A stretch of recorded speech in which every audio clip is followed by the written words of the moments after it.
ప్రకటించారు. ఎన్నో ఏళ్ల నుంచి పార్టీలో ఉన్న వారికి ఇంకా టికెట్ ప్రకటించలేదు. తొలి జాబితాలో టికెట్ దక్కని సీనియర్లు ఉన్నారు. ఇంకా దేవినేని ఉమా, గంటా శ్రీనివాసరావు, అలాగే చింతమనేని, గోరంట్ల బుచ్చయ్య చౌదరి, బోడే ప్రసాద్, కళా వెంకట్రావు, సోమిరెడ్డి చంద్రమోహన్ రెడ్డి, మండలి బుద్ధప్రసాద్, బీకే పార్థసారథి, అలాగే అనంతపురంలో పరిటాల ఫ్యామిలీకి ఒక్కటే టికెట్ దక్కింది. పరిటాల శ్రీరామ్ కూడా సీటు ఇవ్వలేదు అధిష్టానం. మొత్తం మీద ఈ సీనియర్లందరికీ కూడా ఇంకా టికెట్లు కేటాయించలేదు తెలుగుదేశం పార్టీ.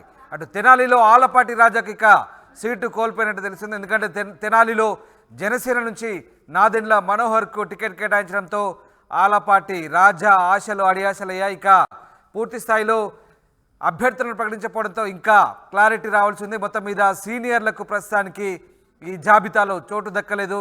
ఎన్నో ఏళ్ల నుంచి పార్టీలో ఉన్న వారికి టికెట్ ప్రస్తుతానికి ఇంకా అనౌన్స్ చేయని పరిస్థితి. దేవినేని ఉమా, ముఖ్యంగా గంట, అలాగే చింతమనేని, గోరంట్ల బుచ్చయ్య చౌదరి, బోడే ప్రసాద్, కళా వెంకట్రావు, సోమిరెడ్డి చంద్రమోహన్ రెడ్డి, మండలి బుద్ధప్రసాద్, బీకే పార్థసారథి, అలాగే అనంతపురం నుంచి పరిటాల ఫ్యామిలీకి కూడా ఒకటే టికెట్ దక్కింది. పరిటాల శ్రీరామ్ కూడా అధిష్టానం సీటు ఇవ్వలేదు. ఇక తెనాలిలో చాలా క్లారిటీ వచ్చింది. ఆలపాటి రాజాకు పూర్తి స్థాయిలో సీటు కోల్పోయిన పరిస్థితి. పొత్తుల భాగంగా జనసేనకు ఇక్కడ నాదెండ్ల మనోహర్కు సీటు కేటాయించిన పరిస్థితి. ఎస్, మన ప్రతినిధి కృష్ణమోహన్ లైవ్లో జాయిన్ అవుతున్నారు. కృష్ణమోహన్, ముఖ్యంగా ఇప్పుడు ప్రకటించిన తొలి జాబితాలో 94 మందిలో టీడీపీ సీనియర్లు ఎవ్వరి పేర్లు లేవు. అక్కడ సీనియర్లు ఎవరికి కూడా ఈ జాబితాలో చోటు దక్కని పరిస్థితి. ఏం జరుగుతుంది? తెలుగుదేశం పార్టీకి ఎన్నో ఏళ్లుగా సేవ చేస్తున్న సీనియర్ల పరిస్థితి ఎప్పుడు వాళ్ళ అభ్యర్థిత్వాన్ని ప్రకటించే అవకాశం ఉంది? ఎందుకంటే ఇంకొక జాబితా ఉంది కాబట్టి ఆ రెండో జాబితాలో ఏమైనా వచ్చే అవకాశం ఉందా, లేదంటే పార్టీ వాళ్ళకి సంబంధించి ఎలాంటి ఆలోచన చేయబోతుంది? ఇక్కడ చాలా క్లియర్గా అర్థమవుతుంది. మొదటి జాబితాలో ఆలపాటి రాజాకు స్థానం కోల్పోయిన పరిస్థితి చాలా క్లియర్గా కనిపిస్తుంది. సో ఓవరాల్గా ఈ జాబితాకు సంబంధించి, ముఖ్యంగా సీనియర్లకు సంబంధించి ఎలాంటి చర్చ సాగుతాం? ఎస్ రామ్దాస్, క్లియర్గానే మనం ఉదయం నుంచి చెప్తూనే ఉన్నాం, కొంతమంది సీనియర్లకు వేటు పడబోతుంది, వీళ్ళు మొదటి లిస్టులో ఉండకపోవచ్చు పేర్లు అని. నిజంగానే ఇది చాలామందికి షాక్. కానీ అయితే ఇప్పుడు టీడీపీకి సంబంధించిన నేతలు ఒకటే చెప్తున్నారు, ఇంకా దాదాపుగా 50 లిస్టులు ఉన్నాయి కాబట్టి, 75 దాకా ఇంకా ఉన్నాయి కాబట్టి ఆందోళన చెందాల్సిన పని ఏం లేదు. దీంట్లో సీనియర్లకు తగిన ప్రాముఖ్యత ఇస్తామని చెప్తున్నారు. అయితే ఇప్పుడు వరకు చూస్తున్న లిస్టులో అంటే ప్రధానంగా ఎప్పుడు చంద్రబాబు తన లిస్టును ప్రకటించినా దాంట్లో సీనియర్లని మొదటిసారిగా ఫస్ట్ లిస్టులోనే ప్రకటించే అవకాశం ఉంటుంది. కానీ ఈసారి అటువంటి ప్రయత్నం చేయలేదు. దాంట్లో భాగంగానే ఇప్పుడు దేవినేని ఉమా కనపడలేదు పేరు, గంటా శ్రీనివాసరావు పేరు కనపడలేదు, చింతమనేని ప్రభాకర్ పేరు కనపడలేదు, గోరంట్ల బుచ్చయ్య చౌదరి కనపడలేదు, బోడే ప్రసాద్ పేరు కనపడలేదు, కళా వెంకట్రావు, సోమిరెడ్డి చంద్రమోహన్ రెడ్డి, మండలి బుద్ధప్రసాద్, బీకే పార్థసారథి, అలాగే అనంతపురం ఫ్యామిలీలో కూడా, అనంతపురంలో పరిటాల ఫ్యామిలీలో కూడా వాళ్ళు 2 సీట్లు ఆలోచించిన కేవలం 1 సీటు మాత్రమే ప్రకటించిన పరిస్థితి. అది పరిటాల సునీతకు ప్రకటించిన పరిస్థితి. శ్రీరామ్కి సీటు లేకపోవచ్చు అనేది అర్థమవుతుంది. తెనాలిలో ఆలపాటి రాజాకు సీట్ లేనట్టే. సో అక్కడ మనోహర్కి కేటాయించిన పరిస్థితి చూస్తే, ఇక నెల్లూరు జిల్లాల్లో కూడా చాలామందికి వేట్లు పడ్డాయి. ఇప్పుడు మనం కానీ ఒకసారి చూసుకుంటే సీనియర్ అయిన ఎరపతినేని శ్రీనివాసరావుకి సీట్ లేదు గుంటూరు జిల్లాలో, కొమ్మలపాటి శ్రీధర్కు సీట్ లేదు, అలాగే బొల్లేని రామారావు నెల్లూరు జిల్లాకు సంబంధించి, తిరుపతికి సంబంధించి సుగుణమ్మ, ఇటువంటి నేతలందరికీ కూడా సీట్ లేని పరిస్థితి అయితే చాలా స్పష్టంగా కనబడుతుంది. అయితే దీంట్లో ఈ సీటు మొదటి లిస్టులో సీటు రాలేదు కాబట్టి ఆందోళన చెందాల్సిన పని అయితే లేదు, అంతకంటే అవసరం లేదు అనేది టీడీపీ నేతలు అయితే చాలా క్లియర్గా చెప్తున్నారు. బేసిక్గా వాళ్ళు ఒకటే చెప్తున్నారు, ఇంకా రాబోయే రోజుల్లో సెకండ్ లిస్ట్ ఉంది, సో సెకండ్ థర్డ్ లిస్ట్ ఉంది కాబట్టి కొంత సమీకరణాలు, కొంత బీజేపీ పొత్తులు, జనసేన ఇంకా కొంత క్లారిటీలోకి రావాలి, అందుకోసంగా మేము ఈ నిర్ణయాలు తీసుకున్నాం తప్పితే మిగతా అంశాలు ఏమీ లేవు. మొదటి లిస్టులో మాత్రం ఏదైతే క్లారిటీగా ఉన్నాయో, ఎక్కడ కాంట్రవర్సీస్ లేవో వాటన్నిటికీ ఒక క్లారిటీ ఇచ్చాం. అందుకే చంద్రబాబు ఒక మాట చెప్తున్నారు, దాదాపుగా 1,50,00,000 మందితో నేను సర్వే చేయాల్సి వచ్చింది, వివిధ రకాలుగా దీనికి సంబంధించి పూర్తి వివరాలు సేకరించాల్సిన పరిస్థితి వచ్చింది అంటూ చెప్తూ ఆయన మాట్లాడిన పరిస్థితిని మనం చూస్తున్నాం. సో ఏదేమైనా పార్టీకి సంబంధించి ఇంకా సీట్లు ఇంకా దాదాపుగా 80-85 సీట్ల వరకు ఉన్నాయి కాబట్టి పార్టీలో ఎవరు ఆందోళన చెందాల్సిన పరిస్థితి అయితే లేదు. సీనియర్లకి తగిన ప్రాధాన్యత తగ్గుతుంది, వాళ్ళకేమీ ఆందోళన చెందాల్సిన పని లేదు, వాళ్ళందరినీ కూడా తీసుకునే పరిస్థితి ఉంటుందని చెప్తున్నాం. సో పవన్ కళ్యాణ్ ఇక్కడే చంద్రబాబు ఇంటి దగ్గర నుంచి బయలుదేరే పరిస్థితి అయితే ఉంది పవన్ కళ్యాణ్. సో ఇప్పుడు వెంటనే తన వాహనాన్ని కూడా ఇక్కడి నుంచి తీసుకుని వెళ్ళి బయలుదేరుతున్నారు. పవన్ కళ్యాణ్కి సంబంధించిన నేతలందరూ కూడా ఇక్కడికి వస్తున్నారు. సో పవన్ కళ్యాణ్ ఇప్పుడే చంద్రబాబు ఇంటి దగ్గర నుంచి చంద్రబాబుతో పాటు వీళ్ళందరూ కూడా ఇక్కడికి వచ్చి చంద్రబాబు ఇక్కడి నుంచి వచ్చి అందరితో మాట్లాడుతున్న పరిస్థితి అయితే ఉంది. పవన్ కళ్యాణ్ వీళ్ళందరినీ కూడా మనం చూడొచ్చు. సో బేసిక్గా ఇక్కడి నుంచి వీళ్ళందరినీ కూడా పంపించే పరిస్థితి అయితే ఉంది. పవన్ కళ్యాణ్ని వీడ్కోలు తెలపడానికి చంద్రబాబు చాలా క్లియర్గా చూడొచ్చు. నాగబాబు ఇప్పుడే బయటకు వస్తున్నారు. నాగబాబు కూడా ఇక్కడి నుంచి వెళ్తున్న పరిస్థితి అయితే మనం చూస్తున్నాం. సో అక్కడ లోకల్గా పవన్ కళ్యాణ్ కావచ్చు, లేకపోతే ఇతర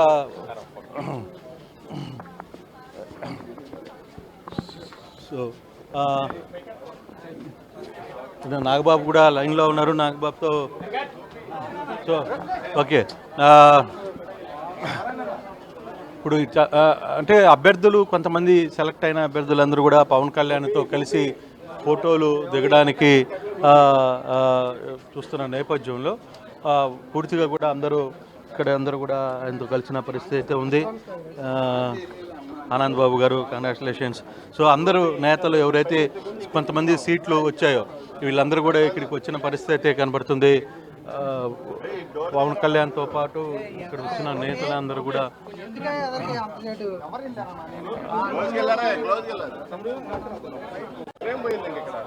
సో పవన్ కళ్యాణ్తో కొంతమంది టీడీపీ అభ్యర్థులు ఇంట్లో ఫోటోలు దిగే ప్రయత్నం అయితే చేస్తున్నారు. పూర్తిగా కూడా వాళ్ళందరూ ఇక్కడి నుంచి అభ్యర్థులకు సంబంధించి కావచ్చు, లేకపోతే ఇతర నేతలకు సంబంధించి పూర్తిగా పవన్ కళ్యాణ్తో ఫోటోలు దిగే పరిస్థితి అయితే ఉంది. టికెట్లు ఖరారైన కొంతమంది టీడీపీ నేతలు ఇప్పుడు నేరుగా చంద్రబాబును కలవడానికి వచ్చిన సందర్భంలో పవన్ కళ్యాణ్ కూడా ఇంటికి వెళ్తున్న నేపథ్యంలో ముగ్గురు అభ్యర్థులు కలిసి కొన్ని ఫోటోలు తీసుకుంటున్న ప్రయత్నం అయితే చంద్రబాబు నివాసంలో జరుగుతున్న పరిస్థితి. చంద్రబాబు ఇంట్లో చూడొచ్చు. సో నాగబాబు గారు ఇప్పుడే బయటకు వస్తున్న పరిస్థితి అయితే మనం చూస్తున్నాం. అలాగే ఇతర నేతలందరూ కూడా కొల్లు రవీంద్ర ఇతర నేతలందరూ కూడా ఇక్కడికి వస్తున్న పరిస్థితి. సో నాదన్ల మనోహర్ గారు ఇతర నేతలందరూ కూడా ఇక్కడికి వస్తున్నారు చంద్రబాబుని కలవడానికి.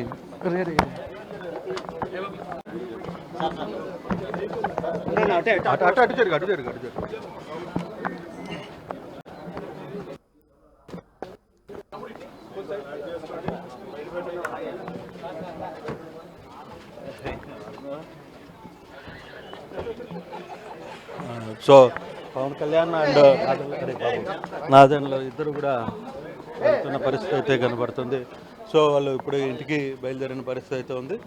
ఇప్పుడు చూసుకుంటే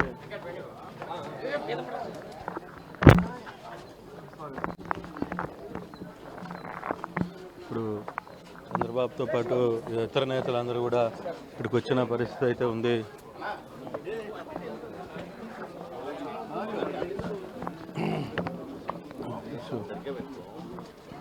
చంద్రబాబు దగ్గరుండి అందరూ మీడియా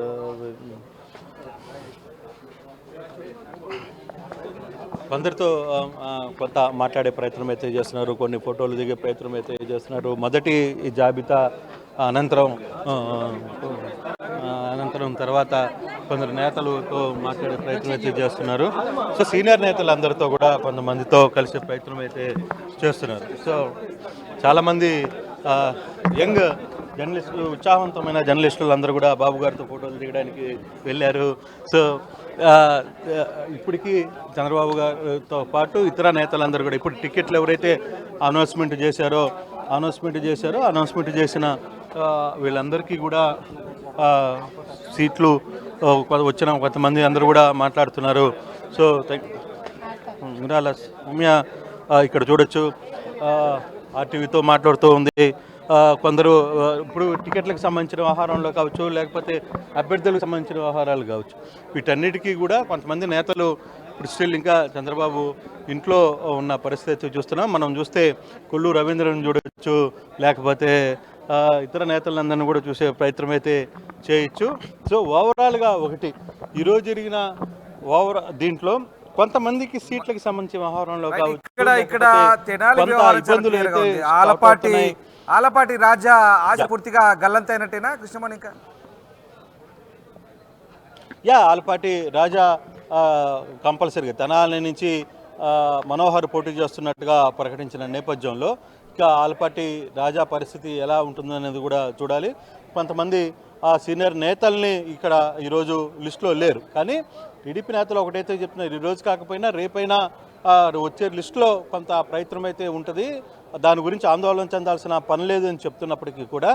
కానీ ఓవరాల్గా కొన్ని సీనియర్లని మొదటిసారి సీనియర్లు లేకుండా లిస్టులో పేరు రావడం మాత్రం కొంత ఇబ్బందికరమైన అంశమే అని అలాగే మనం మొదటి నుంచి చెప్పుకుంటాం. ఉమ్మడి కృష్ణా జిల్లా కూడా కొంత చాలా క్లిష్టతరంగా ఉన్న పరిస్థితి. ఇక్కడ పెనుమలూరు కావచ్చు, మైలవరం కావచ్చు, ఇక్కడ కూడా అభ్యర్థులను ప్రకటించిన పరిస్థితి. అలాగే ఇక చాలా చోట్ల కూడా ఇంకా కొంత స్పష్టత రాని పరిస్థితి కృష్ణమోహన్. సో దీనికి సంబంధించి ఇంకా కూడా ఎలాంటి బుజ్జగింపుల పరం ఉండబోవచ్చు, ఇంకా దీనికి సంబంధించినటువంటి క్లారిటీ ఇంకా ఇరు పార్టీల మధ్య కూడా వచ్చే అవకాశం ఎప్పటిలోగా జరిగే ఛాన్సెస్ ఉన్నాయి. ఇవన్నీ కూడా రామ్దాస్ అంటే టికెట్లు ప్రకటన ఇప్పుడే జరిగింది, పవన్ కళ్యాణ్ ఇతర నేతలు ఇప్పుడే కలిశారు, వాళ్ళందరూ ఇక్కడ నుంచి బయలుదేరి వెళ్ళే ప్రయత్నం చేశారు. సో పవన్ కళ్యాణ్ కూడా ఇప్పుడే బయటికి వెళ్ళారు కాబట్టి సో ఇప్పుడు రియాక్షన్స్ ఏ విధంగా ఉంటాయి అంటే సీనియర్లు వాళ్ళు ఏ విధంగా మాట్లాడబోతున్నారు, సీనియర్ల వ్యవహారం ఏ విధంగా ఉంటుంది అనే అంశాన్ని కూడా మనం చూడాల్సిన పరిస్థితి అయితే ఉంది. ఇప్పుడు ఒకవేళ చూసుకుంటే ఇక్కడ చాలామంది సీనియర్ నేతలందరూ కూడా ఇక్కడ ఉన్నారు. రామకృష్ణ లాంటి వ్యక్తి ఇక్కడ ఉన్న పరిస్థితి అయితే ఉంది. ఒకవేళ రామకృష్ణ గారితో మాట్లాడే ప్రయత్నం అయితే చేద్దాం. సో ఓవరాల్గా కూర్పు ఎలా ఉందో అనే ఒక చిన్న ప్రయత్నం అయితే ఆయన మాటల్లో వినే ప్రయత్నం అయితే చేద్దాం. సార్ ఎలా అంటే ఓవరాల్ కూర్పుని ఎలా చూస్తారు సార్? కూర్పు బ్రహ్మాండంగా ఉంది అంతే సార్. కొంతమంది సీనియర్లకి సీట్లు రాలేదని ఒక చర్చ, పూర్తిగా ఫైనలైజ్ అవ్వలేదు కదా సార్. నెక్స్ట్ దాంట్లో అన్నీ ఉండే రావడానికి అవకాశం ఉంటుంది సార్. బీజేపీ పరిస్థితి ఏంటి వాస్తవం? బీజేపీ పరిస్థితి ఆ ప్రెసిడెంట్లు ఇద్దరిని అడిగి చెప్తారు, నాకేముంది. అంటే ఓవరాల్గా ఇప్పటికీ బీజేపీకి సంబంధించిన వ్యవహారంలో కొంత క్లారిటీ రాలేదు అని అంటున్నాను. అది వాళ్ళనే అడగాలి, బీజేపీ మనకు తెలియదు సార్. సో ఇది రామకృష్ణ గారు అయితే చాలా క్లియర్గా ఒక మాట అయితే చెప్తున్నారు, నాకు బీజేపీకి సంబంధించిన వ్యవహారంలో పెద్ద ఇంకా క్లారిటీ లేదు, వాళ్ళిద్దరు గురించే మాట్లాడుకోండి. బీజేపీకి సంబంధించిన వ్యవహారంలో మాత్రం ఎక్కడో కొంత రామకృష్ణ గారిలో కొంత తేడా కనపడుతుంది. ఎందుకంటే రామకృష్ణ తమ్ముడికి కూడా సీటు ఆశించిన పరిస్థితి అయితే ఉంది. కానీ రామకృష్ణ ఒకటే చెప్తున్నారు, బీజేపీకి సంబంధించిన పొత్తు వ్యవహారంలో మాత్రం కొంత నాకు అవగాహన లేదు, వాళ్ళిద్దరు మాట్లాడుకోవాలి, ఎందుకంటే మాట్లాడుకుంది పవన్ కళ్యాణ్ అండ్ చంద్రబాబు కాబట్టి దానికి సంబంధించి మాత్రమే మాట్లాడాలి, నాకు పెద్దగా దాని మీద కొంత అవగాహన లేదు అని చెప్తున్నా. కూర్పు అయితే బాగుంది, సీనియర్లకి నెక్స్ట్ లిస్టు కూడా ఉంది కాబట్టి దాంట్లో ఆందోళన చెందాల్సిన పని లేదు అని చెప్పి చెప్తున్న పరిస్థితి అయితే మనం చూస్తున్నాం. సో ఏదేమైనా ఇప్పటికి ఉన్న ఓవరాల్గా ఉన్న సిచ్యువేషన్స్లో కావచ్చు, పరిస్థితుల్లో కొంత ఎక్కడో కొంత ఇష్యూస్ బ్రేక్ అయ్యే పరిస్థితి అయితే ఉంది, కొంత తేడా కనపడుతున్నట్టుగానే అర్థమవుతున్న పరిస్థితి అయితే ఉంది. అక్క ఆనందబాబు లాంటి వ్యక్తులు కూడా ఇప్పుడు వచ్చున్నారు, కొంతమంది సీనియర్ నేతలు, టికెట్లు వచ్చిన నేతలు అందరూ ఇప్పుడు ఉన్న పరిస్థితి అయితే ఉంది. కానీ బీజేపీ పొత్తులో ఎటువంటి క్లారిటీ ఉంటుంది, ఎటువంటి అంశాలు ఉండబోతున్నాయనే అంశాన్ని కొంత తెలియాల్సిన పరిస్థితి అయితే ఉంది. బహుశా అది 2-3 రోజుల్లో దీనికి సంబంధించిన పూర్తి క్లారిటీ వచ్చే అవకాశం ఉందనేది సమాచారం కనబడుతుంది. Right, thank you very much Krishnamohan, thanks for the update. ఇది మొత్తం మీద మొదటి జాబితాలో టీడీపీ సీనియర్లకైతే ఇంకా చోటు దక్కలేదు. ఎన్నో ఏళ్ళ నుంచి పార్టీలో ఉన్న వారికి ఇప్పటి వరకు కూడా ఈ జాబితాలో ఇంకా అనౌన్స్మెంట్ అయితే చేయలేదు. ముఖ్యంగా దేవినేని ఉమా, గంట, అలాగే చింతమనేని, గోరంట్ల బుచ్చయ్య చౌదరి, బోడే ప్రసాద్, కళా వెంకట్రావు, సోమిరెడ్డి చంద్రమోహన్ రెడ్డి, మండలి బుద్ధప్రసాద్, బీకే పార్థసారథి లాంటి నేతలు, అలాగే అటు అనంతపురంలో కూడా పరిటాల ఫ్యామిలీకి కూడా ఒకటే టికెట్ ఇచ్చారు, పరిటాల శ్రీరామ్ కూడా సీట్ ఇవ్వలేదు. ఇక తెనాలిలో ఆలపాటి రాజా ఆశలు గల్లంతయ్యాయి, అక్కడి నుంచి జనసేన మనోహర్కు సీటు కేటాయించారు, అక్కడ క్లారిటీ వచ్చింది. సో ఓవరాల్గా సీనియర్లకు సంబంధించి కొంత రియాక్షన్స్ కూడా వచ్చాయి. అటు యనమల రామకృష్ణ కూడా మాట్లాడారు ఆర్టీవీతో, ఇంకా అవకాశం ఉంది, ఇంకా జాబితా పూర్తి స్థాయిలో ప్రకటించాల్సిన అవకాశం ఉందంటూ ఆయన చెప్తున్నారు. అలాగే బీజేపీ సంబంధించి అడిగినప్పుడు దానికి సంబంధించి పార్టీ అధ్యక్షుడు నిర్ణయం తీసుకుంటారు, తనకంత అవగాహన లేదంటూ ఆయన దాటవేత ధోరణితో మాట్లాడిన పరిస్థితి. చూడాలి మరి ఏం జరుగుతుంది. ఇంకా ఇటు సీనియర్లకు సీట్ల కేటాయింపు ఏ విధంగా ఉండబోతుంది, రెండో జాబితాలో ప్రకటిస్తారా లేదంటే మొండి చేయి చూపిస్తారా, ఇక బీజేపీతో పొత్తుకు సంబంధించి ఇంకా ఏం జరగబోతుందని మాత్రం ఇంకా క్లారిటీ రావాల్సింది.